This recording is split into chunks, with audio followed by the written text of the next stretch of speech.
Hello friends, welcome my YouTube channel. मैं आज आपको खांसी की सिरप के बारे में बता रहा हूँ।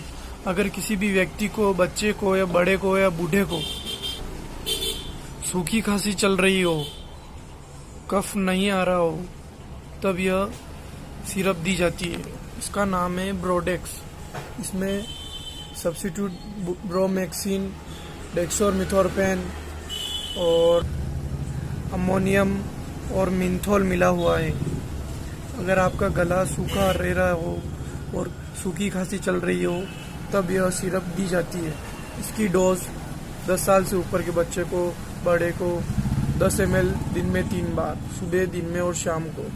यह दोनों फ्लेवर में आती है, ग्रीन कलर में भी आती है और ऑरेंज में भी आती है। सूखी खांसी की है, ज़्यादा महंगी सिरप नहीं है, 90 रुपए की है।